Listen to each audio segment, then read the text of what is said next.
So I just wanted to thank everybody for joining. For those of you who don't know me, I forgot that you're not all MineConnect members on this call. My name is Marla Tremblay. I'm the Executive Director of MineConnect, and MineConnect is a mining supply and services association. We represent all of Northern Ontario and have members everywhere from Parry Sound to the Manitoba border to the James Bay. Yeah, and we have been around for, I don't know, a couple decades. I used to be called SAMHSA, but we're now a pan-Northern organization and really big on collaborating on domestic and international programs with various partners. I'm going to introduce my counterpart, Valerie, who is going to kind of give you a little bit of an overview of what they do and who they are, and then we'll get right into it. So thanks. Go ahead, Valerie. Marla, you did great. It was a great introduction between our two organizations. So we provide services to help the companies to export their product and services for new markets. And Marla and I, we don't organize only cocktails together. We share good information for our members. So thank you very much, Marla. Merci à tout le monde d'être présent aujourd'hui. Okay, so we'll get right into the presentations from our presenters. And then at the end, we'll give you a little bit of a sneak peek into some of the other activities that we have planned together coming in the next couple of months. So, all right, so I think we're starting with Ontario, and we have Greg here, Greg Paju, and Barun Maity, and they are from the Thunder Bay District Office and the Sault Ste. Marie District Office, respectively. And they're going to give us some in-depth look at what's happening. Well, maybe an overview look. I guess can't get too in-depth in half an hour on what's happening in Northern Ontario in terms of advanced exploration, advanced projects.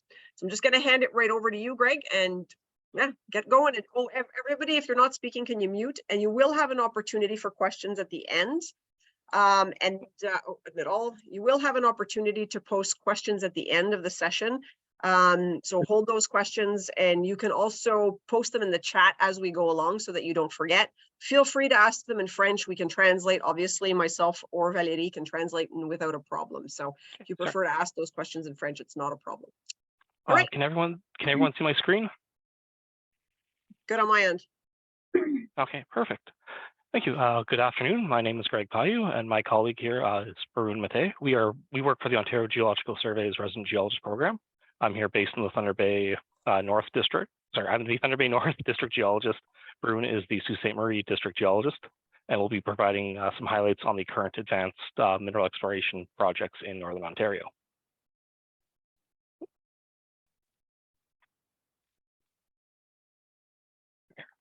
I would like to begin by acknowledging the Indigenous peoples of all the lands that we are on today. While we meet today on a virtual platform, I would like to take a moment to recognize the importance of the lands which we call home. We do this to reaffirm our commitment and responsibility in improving relationships between nations and to improving our own understanding of local Indigenous peoples and their cultures. Thank you, Miigwech, Marci, and Merci. The Resident Geologist Program is part of the Ontario Geological Survey. We provide geological consultation and advisory services to explorationists, companies, and individuals, academia, and the general public. We are in many ways the client service branch of the OGS, providing direct client services and boots on the ground local expertise. We have 8 offices across the province, serving 9 districts. Contact information for each district will be provided at the end of the talk.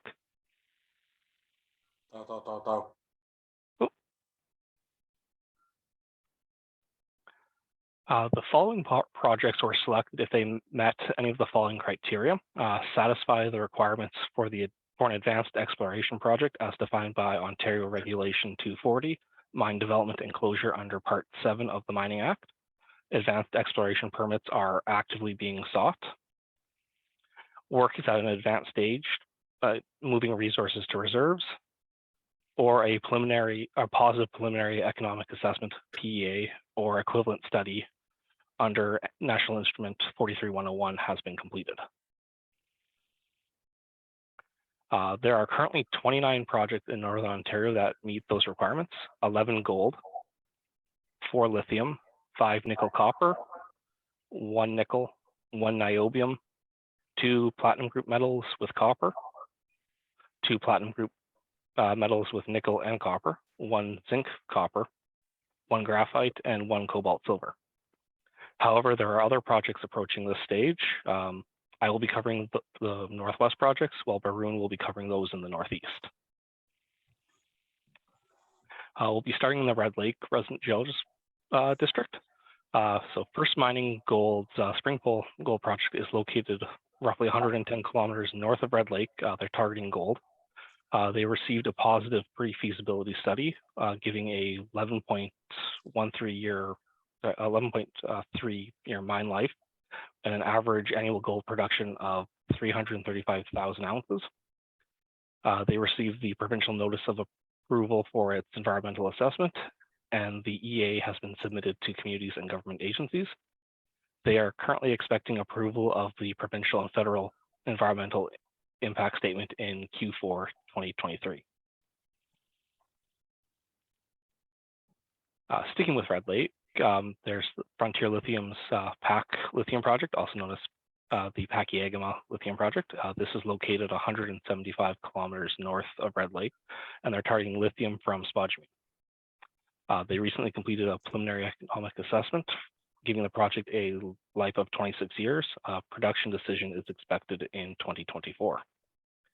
The Ontario government invested in a mini pilot plant for processing, which did end up producing battery-grade lithium hydroxide monohydrate. And actually, this is within the last month or so.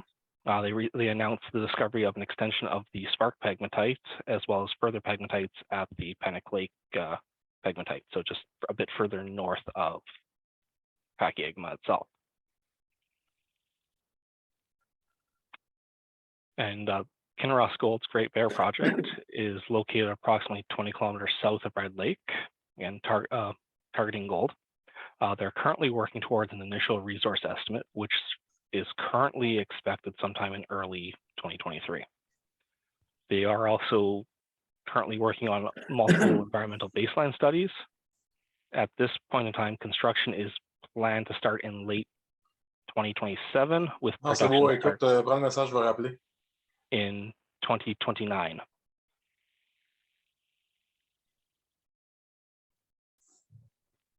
Moving over to the Kenora RGP district, we have Avalon Advanced Material Separation Rapids project. This is located just north of Kenora and is targeting lithium from pedalite and lepidolite pegmatite. They released a positive preliminary economic assessment in 2018. The project currently has a 20-year mine life with an initial production rate of 71,500 tons of pedalite per year and 11,800 tons of lepidolite per year. They've signed multiple agreements with for supplying lithium hydroxide. In 2021, they collected a 5,000-ton bulk sample for testing, and production is currently planned to begin in 2025, 2026.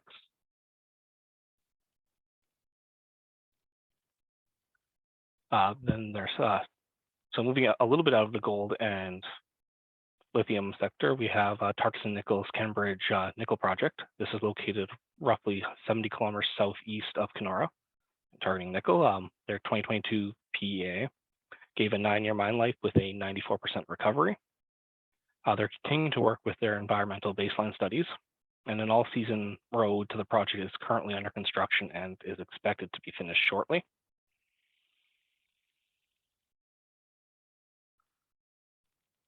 Treasury Metals Goliath Gold Complex is located roughly 20 kilometers east of Dryden and is targeting gold. Their 2021 PEA gave a 13-year mine life, and in 2022 they released an updated mineral resource estimate, which increased both their measured and indicated resource categories by 9%. They are currently expecting a pre-feasibility study before year end, with mining operations expected to begin in fourth quarter of 2025.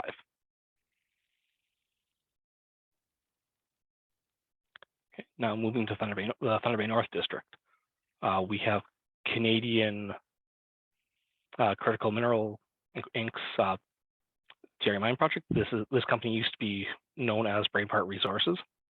This project is located 12 kilometers west of Pickle Lake, and they're targeting copper and nickel, some PGEs as a byproduct. The project is on the past producing Thierry mine with underground infrastructure. In 2021, they released a positive preliminary economic assessment, which projects a 14-year mine life as well as updating the mineral resource estimate. They are currently planning a drill program for this year on the adjacent K1-1 copper nickel deposit.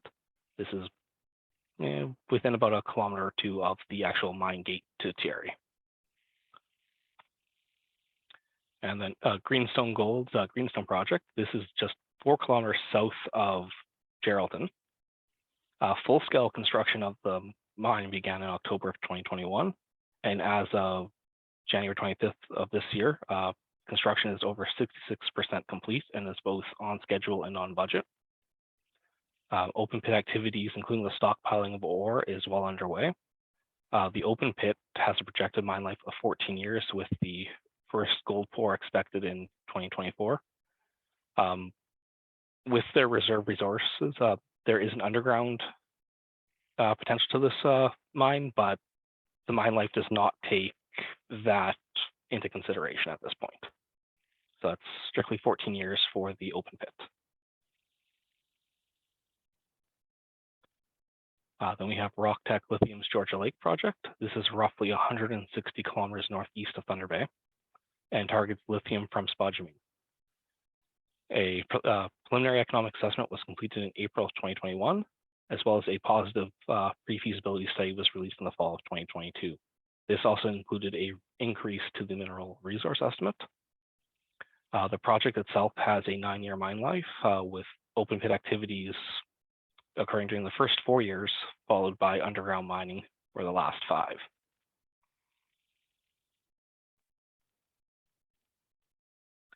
And then we have Green Technology Metals Seymour Lake project. This is located 250 kilometers north of Thunder Bay and is focused on lithium from spodumene as well as tantalum from tantalite.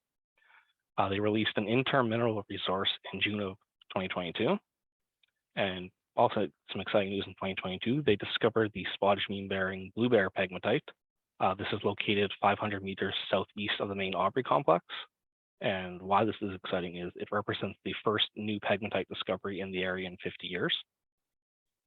And continued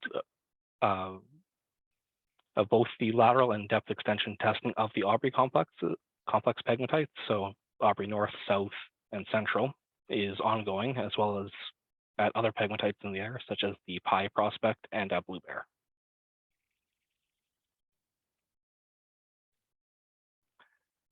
And Ring of Fire Metals Eagle Nest project is located in Ontario's Ring of Fire, and it targets nickel, copper, and platinum group metals. So Wyloo Metals acquired Noront Resources in April of 2022, who in turn renamed their new Canadian subsidiary to Ring of Fire Metals. In 2022, the company initiated 2 diamond drill programs, one to finalize infrastructure planning for potential mine development, while the second focused on other nickel targets in the area, along with geophysical surveys over several regional targets. Ring of Fire Metals and Webquay First Nation signed a MOU outlining a collaborative framework for proposed development in the Ring of Fire. And moving to the Thunder Bay South RGP district, we have Generation Mining Limited's Marathon PGM deposit, located 10 kilometers from Marathon. This targets platinum, palladium, and copper. They received approval from the joint federal and provincial environmental assessment process for the project. Site construction is anticipated to begin in 2023, with commercial production beginning 20 to 24 months later, with a project with a 13-year mine life with production from 3 open pits. And Metalum Resources Superior Lake Zinc Copper Deposit is 200 kilometers east of Thunder Bay, targeting zinc and copper. This is the highest grade zinc development project in North America with an indicated resource grade of 17.9% zinc. They were granted the mining lease for the Pick Lake project deposited in 2022. The project itself has existing infrastructure on site, and the project has a mine life of 8.5 years.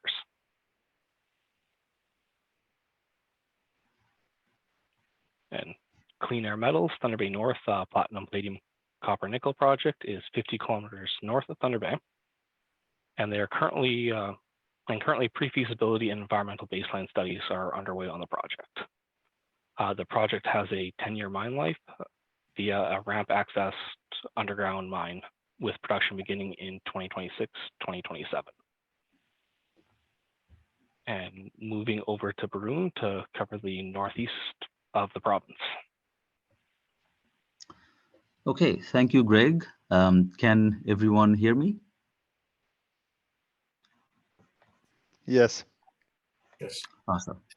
Okay, so I'll be presenting the projects in the Northeast Ontario, starting with Sault Ste. Marie District. We have one advanced exploration project. That's a Maginot project from Argonaut for gold. The project is located in the Michipicoten Greenstone Belt, about 40 kilometers northeast of Wawa, and adjacent to Alamos Gold's Island Gold Mine.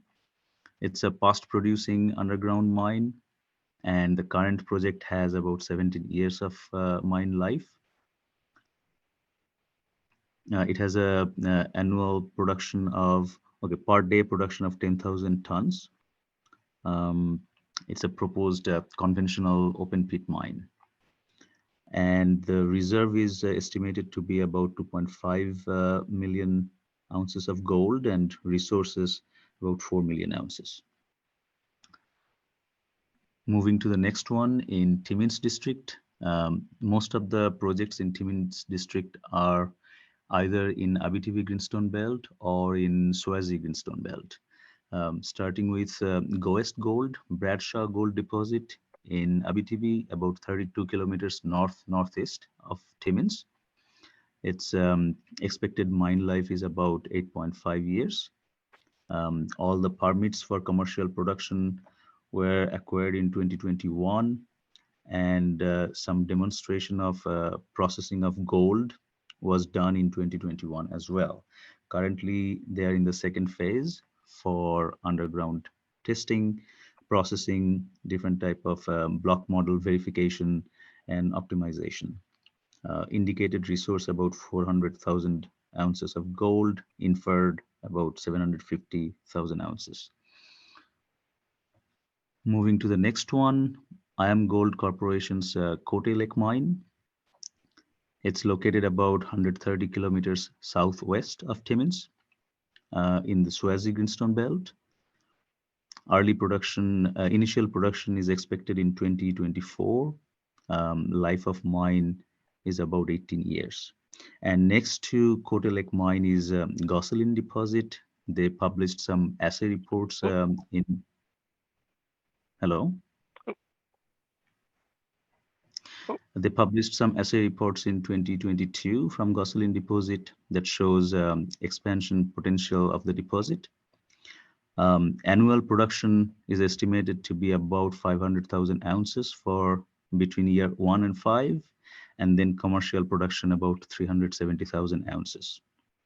Proven and probable resources 13.5 million ounces, inferred about 5.5 million ounces of gold. Then we have Galleon Gold Corp, West Cache Gold Property, about 13 kilometers west of Timmins in the Abitibi Greenstone Belt. They have completed their pre-feasibility study. In 2020-2021 session, they have completed drilling for about 46,000 meters in 213 drill holes. Life of mine is expected 11 years, production at a rate of 2,400 tons per day. Over the life of mine, total about 1 million ounces of gold will be mined at an annual rate of 85,000 ounces per year. Total indicated resource is about 472,000 ounces and inferred about 1 million. Then Canada Nickel Company, Crawford Nickel Project, about 40 kilometers to the north of Timmins. And in the same trend, east-west trend to the west about 220 kilometers from the Dumont deposit in Quebec. It's a ultramafic complex, ultramafic intrusive body. It's world's 5th largest measured and indicated resource of nickel sulfide. Life of mine is expected to be 25 years.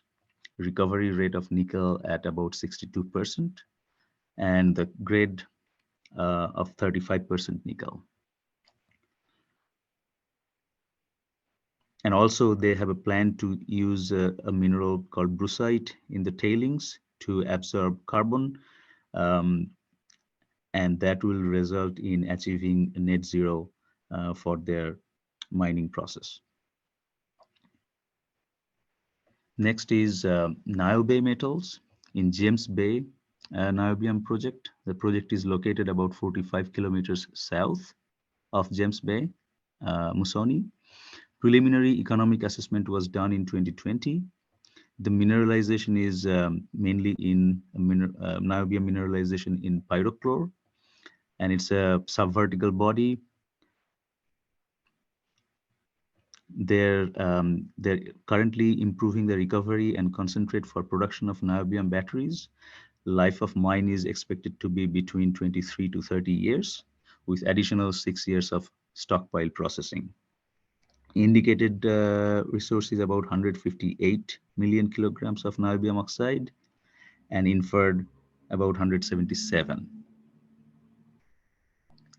Then moving on to Kirkland Lake, we have Agnico Eagle's Upper Beaver and Upper Canada projects, gold projects, located about 17 kilometers east of Kirkland Lake in Abitibi Greenstone Belt.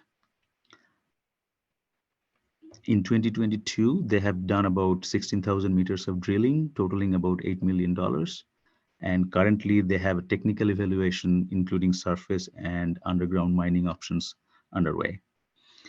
Upper Beaver has a total of probable reserve of 8 million tons, inferred 8.7, and indicated 3.6 million tons. Upper Canada has about 10.4 million tons of indicated resource and 18.6 million tons of inferred resource.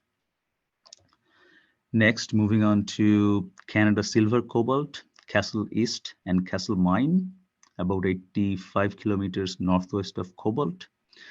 Castle Mine was a past-producing mine between 1917 and 1989. It's mostly occurring in the Nipissing Diabase, the mineralization within the Huronian metasediments. In the past, it produced about 9.5 million ounces of silver and 375,000 pounds of cobalt. So Castle Mine has the highest grade of silver deposit in the world, almost 8,500 grams per ton of silver. And they have an updated resource estimate in 2021. The inferred resource is about 77.5 million ounces of silver at a grade of 7,000 gram per ton. Next is Moneta Tower, Moneta Gold. Their Tower Gold project is a combination of Golden Highway property and Garrison property, located about 100 kilometers east of Timmins, within the Abitibi Greenstone Belt. They have done some recent updates in their National Instrument 43-101 reports between 2019 and 2022. Expected life of mine is 12 years. Total indicated resource is about 1.5 million tons, and inferred is about 2.4 million tons. Now moving on to Sudbury district, we have platinum palladium deposit, River Valley PGM project, New Age Metals. The project is located about 60 kilometers east of Sudbury. It's mostly located in the Archean rocks of the Grenville province. Preliminary economic assessment was done in 2019. It's a open pit project with life of mine 14 years, processing capacity about 6 million tons per year. Their mineral resource estimate was updated in 2021 with a total in-pit resource of 89 million tons. Expected in the first quarter of this year, pre-feasibility study to be completed, followed by advanced metallurgy, mine design, reserve estimate, and EIS studies. Then we have Pardo Paleoplacer gold property by Inventus Mining, about 65 kilometers northeast of Sudbury. It's mainly near surface deposit in the conglomerate containing 4.2 gram per ton of gold. Technical report was done in 2018. 2019, they have done metallurgical testing that showed 6.4 gram per ton of gold with 95% recovery. Next, moving to Sudbury's Northern Graphite Corporation, Bisset Creek project, which is for graphite that is mostly in the graphitic gneiss that has a sulfur content between 0.8 and 1.86%. Project is located about 300 kilometers northeast of Toronto. Total measured and indicated resource about 70 million tons. And the mine is proposed to have development in two phases. The first one will be an open pit with a processing capacity of 2,500 tons per day that will double after 3 years. Total expected life of mine, 21 years. And they have done some studies by a German company that shows that their graphite content is very well suited for the battery market and meets all the international standards for battery industry. Next, moving on to Sudbury's Glencore properties. They have two nickel copper properties. One is Onaping Depth, that's to the northwest of Sudbury. And another one is Nickel Rim Depth, that is to the northeast of Sudbury. Both are associated with pre-existing mines. Onaping Depth will be a $700 million project, fully electric vehicle powered with advanced technologies and safety measures. It was approved in 2017, currently under construction, expected to open in 2024, initial production, and full production will be in 2025. Life of mine is about 12 to 13 years or more. Nickel Rim is currently being developed. It's next to the existing Nickel Rim South mine.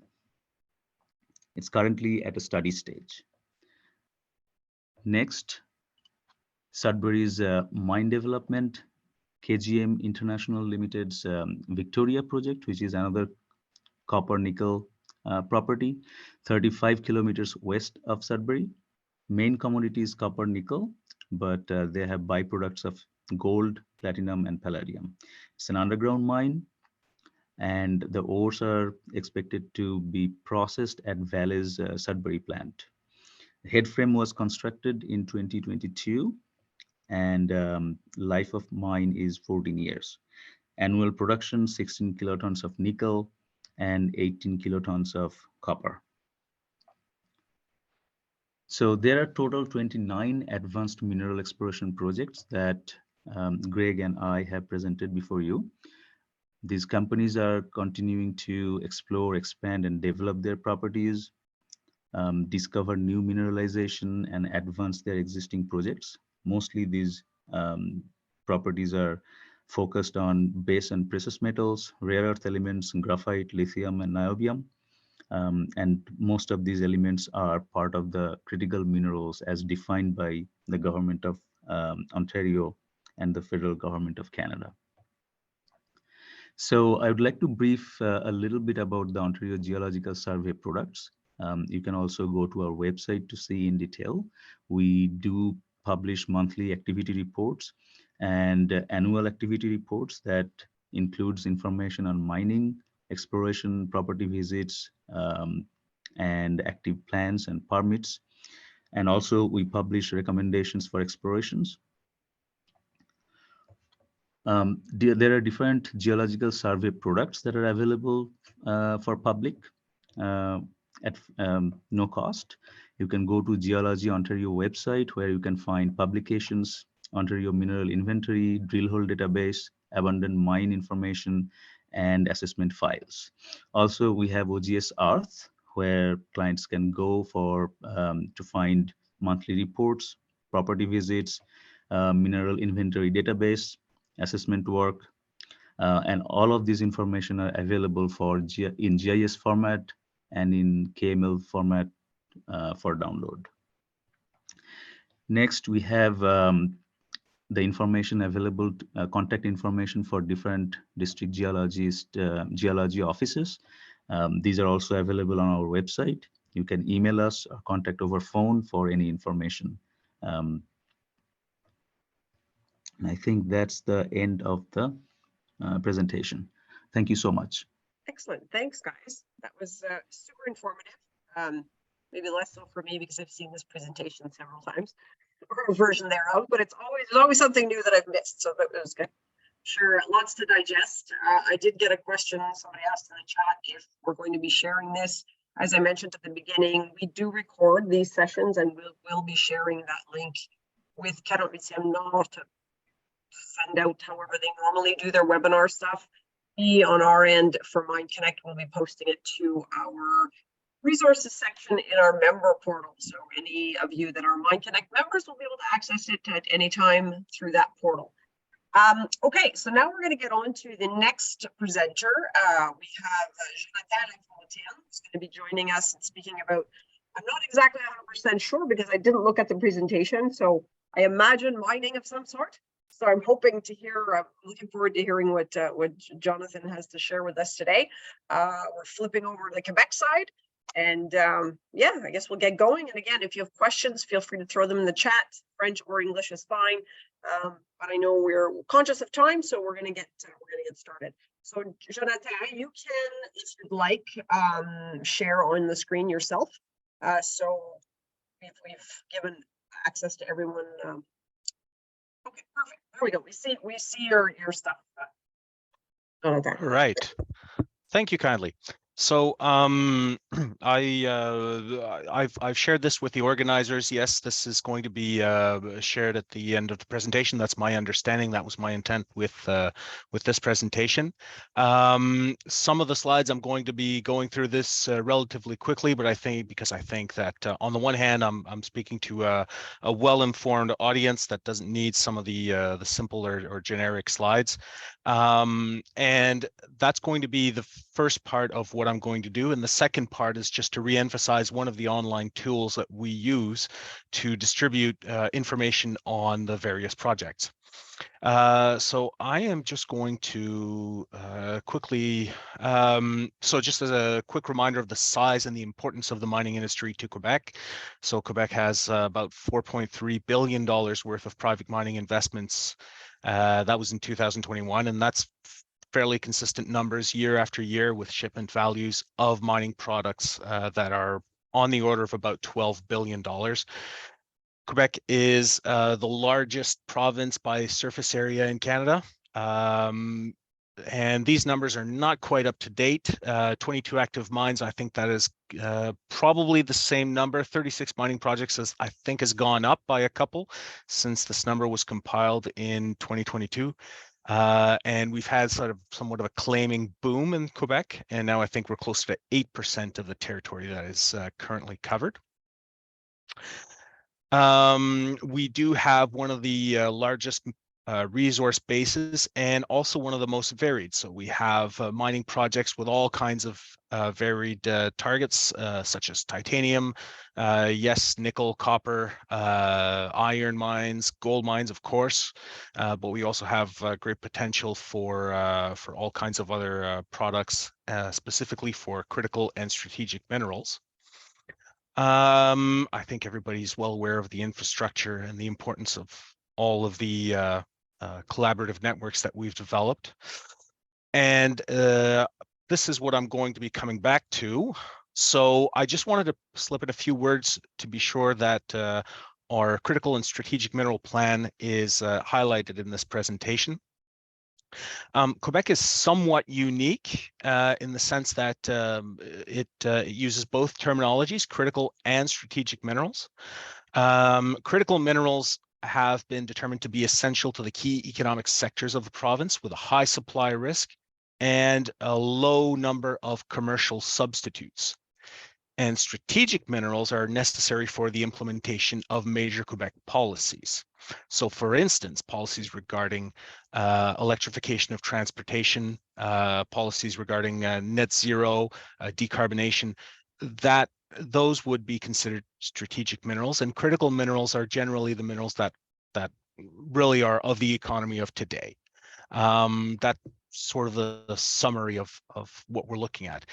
And our plan is well over $100 million of government spending. I think right now we've earmarked around $120 million up to 2025 with 4 significant orientations. The first one is to increase the knowledge and expertise on critical and strategic minerals. Orientation number 2 is to deploy or optimize integrated sectors in partnership with CSM producing regions. Orientation 3 is to contribute to the transition of a sustainable economy. And orientation 4 is to raise awareness, guide, and promote. And I think that's one of the key things that that really helps out with our critical and strategic mineral plan, in the sense that we've already deployed a certain amount of effort trying to help raise awareness of the importance of critical and strategic minerals and the mining sector in general. And I think that's a windfall for just about everybody. And so the CSMs are distributed pretty much throughout the province. Of course, the most important ones, are the most easiest to highlight. Projects are going to concern graphite, lithium, niobium, titanium, zinc, copper, rare earths, nickel, cobalt, and the PGEs. Now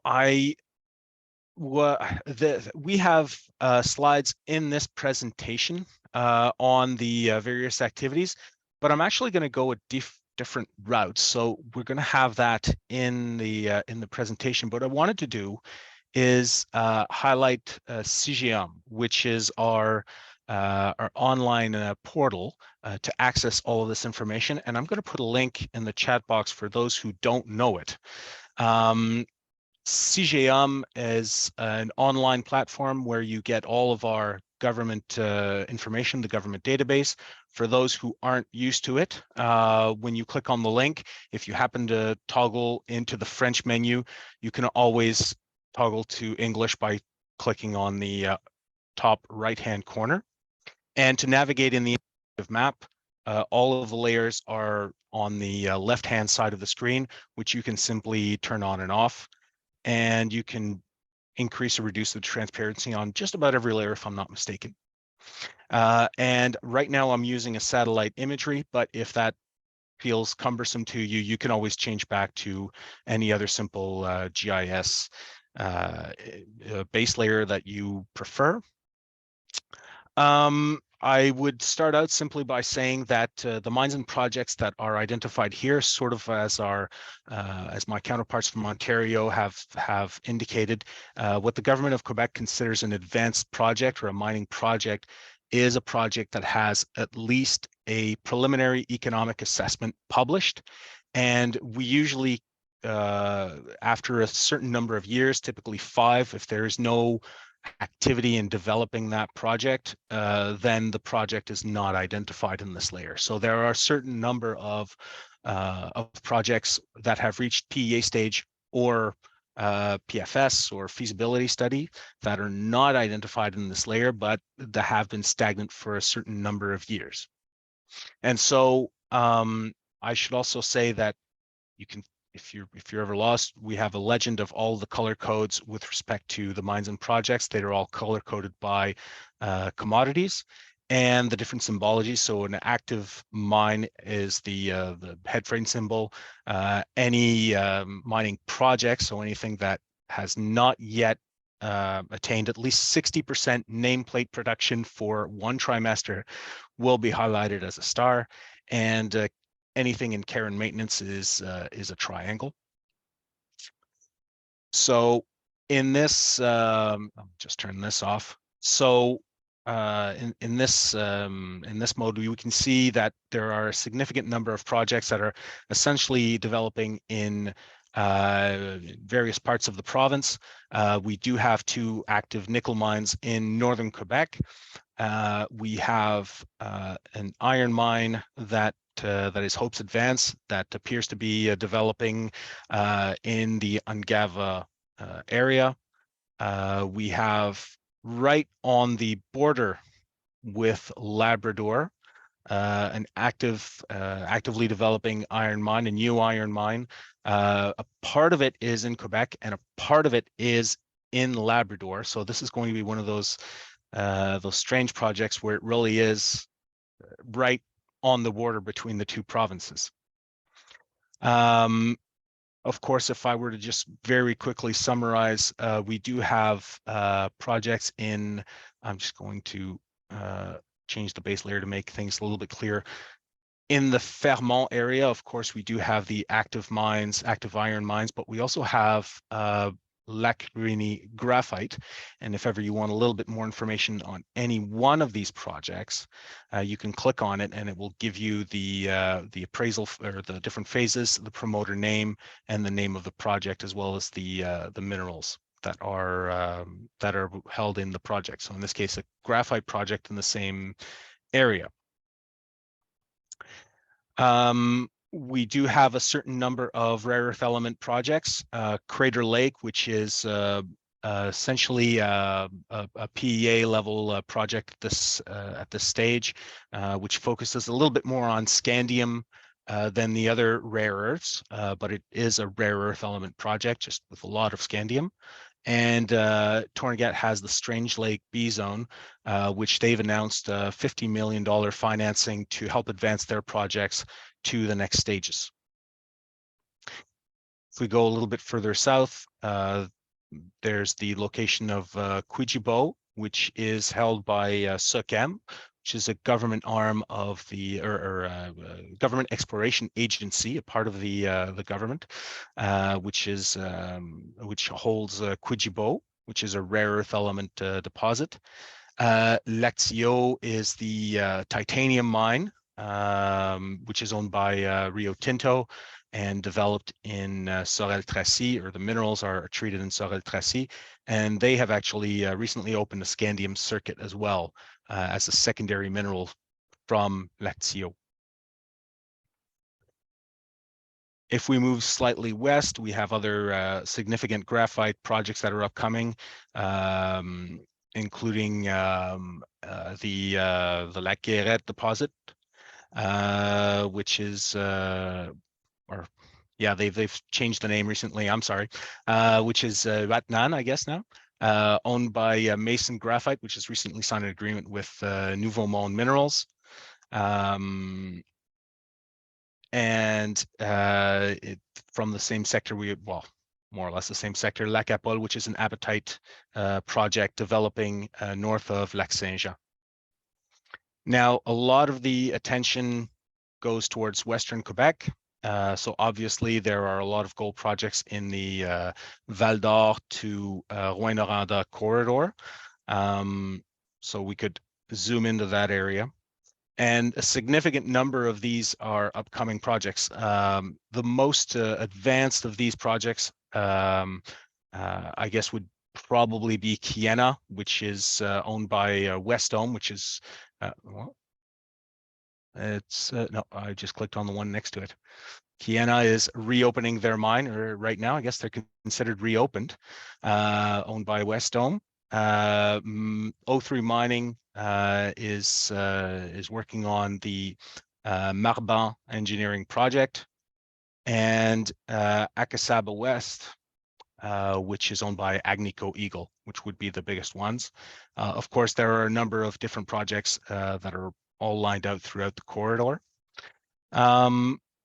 There is a significant amount of work to reopen North American lithium mine and mill, and from there would also be treated material from the Otier deposit.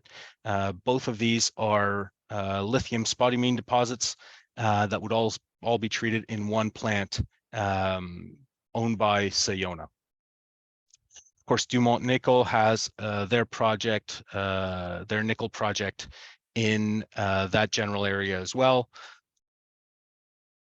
And as we move slightly north, one of the largest upcoming gold projects, of course, is Lac Windfall, which I can't remember offhand the number of million ounces. It's north of 3, if I'm not mistaken, and already in the reserve categories. And that's owned by Minières Esco. And of course, as we move northward, we do have some of the lithium corridor in the James Bay territory. So James Bay Lithium, which is owned now by Alchem, which is still in the appraisal phases, but coming up very quickly to the permitting, final permitting stages. Rose, which is still in the appraisal phases, and Wabouchi, which is owned partially by Investissement Québec as well. Now, of course, I've passed over a significant number of projects, but what I wanted to highlight more than anything else is the importance of this website, and most of the information, or not most, but all the projects that reach and publish a PEA will be on this site located here, which you can consult anytime, 24/7. So I think I am going to stop right there, and yeah, unless there are any questions, I think that's where I'm going to leave it. Okay, thank you very much. I see some in a couple of different resources added to the chat. So if you want direct links to either the Ontario or the Quebec search tools, they are both in the chat. So suggest you cut and paste those. I actually forwarded mine along already to our marketing person to make sure they're in our resources section of our portal. So it makes it a bit easier for everybody to find. Just wanted to thank both of our speakers, or all three of our speakers, both of our provinces and all three of our speakers. Great information. I'm sure everybody learned something about some of the new activity that's taking place, and realizes that there's always people who can answer their questions. And it's great with technology today. We can find stuff fairly simply if we just look for it, right? This makes it a little bit easier. So really do appreciate your time. Are there any questions for any of our speakers? As noted, you can either post it to the chat or just kind of pipe in. It's pretty informal. And we can translate from English to French or French to English. Don't mind my kid in the background. Yay, the world of virtual. Now she's hiding. Yeah, thank you. All right, so, okay, so we've got a couple of things here in the chat. Oh, another tool. Great, thank you, Barun. As noted at the beginning of the session, well, if anybody wants to think of questions, I'm going to give you guys a couple of sneak peeks into some of the other activities we have happening, not only from a MineConnect perspective, but the things that we're working on in partnership with 48 Nord. As I mentioned earlier, we have done some things in the past. Example, we kind of co-hosted a cocktail at CIM in Montreal. We will be doing another cocktail at CIM. Actually, we did one in Vancouver. We're going to be doing one in Montreal, which we anticipated being bigger and better, and that will be open to both Northern Ontario and Quebec delegations to participate. We will be inviting mines as well. It won't just be suppliers. So look forward to hosting that, and be sure to look for that information probably in the coming months. It won't be this month because we got PDAC coming along, but right after PDAC, we'll start posting information about what's going on at CIM. And in addition to that, we are working together to co-host a mine site visit type mission, partially in Ontario and partially in Quebec. Kind of suppliers from both sides of the border getting in a bus together and doing B2B stuff and visiting some mines in and around the Timmins area, in around the Val d'Or area. And that'll be during the same timing as the big show in Timmins, because we know suppliers from our region and the other region are all there. So we're going to try and make that easy for everybody to be able to participate in the trade show in Timmins and then visit some of those mines. So we're working on those details as we speak, and we will have on that as well. In terms of the partnership, we will be also hosting a similar presentation as you received today, maybe a little bit more on specific projects at PDAC. So just sorting out the date and time for that. So over and above being the Executive Director of MineConnect, I'm also the coordinator of the Northern Ontario Mining Showcase, which is the Northern Ontario Pavilion, which is led by the City of Timmins and funded by FedNor. We, in that pavilion, have a stage, 112 exhibitors, do host a variety of different presentations, one of which will be kind of a co-presentation between Ontario, Quebec, BC, hopefully Saskatchewan, Yukon. So we're trying to get as many provinces and territories staged all at once to talk about what's happening from Canada. So we're going to be at PDAC, look for that as well. I don't know, do you have anything to add, Maity, or Well, what you guys are doing at PDAC or CIM or anything? Je voudrais juste ajouter que ton son n'est pas très bon, en fait, ma très chère amie. Donc, I know the story you were telling us, but I'm not sure if we can understand everything. So it's just. All right. Well, internet in Northern Ontario, always great. We share so much in common, right? Yes, I know. If you have questions, we will be at PDAC. Come and find us in the Northern Pavilion. We can answer all of your questions. And Valérie and Jeremy will be there as well in the Quebec Pavilion, and we will be together at times there too. So that's kind of where that's at. Yeah. All right, so go ahead, Jeremy. Yeah, I would just add that we will be at PDAC as well. I think John will be as well, if I'm not mistaken. We have like a smaller booth than you guys have in Northern Ontario, but everyone else in the world does too. It's not just you. But we have a cool one though, and I think it's bigger than last year. So John will be there. I'll be there with my team. So feel free to come and see us and ask questions. Like it's always better to shake hands than send an email. So feel free to come in anytime. I'd like to mention that Daniel Misiano is the what do you say that in the board of director? The chair? President. The chair. Thank you. The chair. He will be at the PDAC and he will be glad to represent Carotidem Nord over there too. So feel free to say hi. Okay, does anybody have any questions either of our presenters or of myself or Jamie or Valérie or anything about PDAC or CIM, or while we're on the call, we're here to answer. So feel free.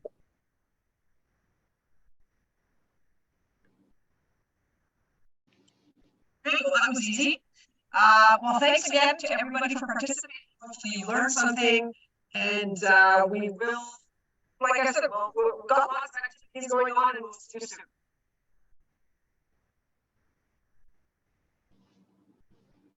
Thanks, everyone. Thank you.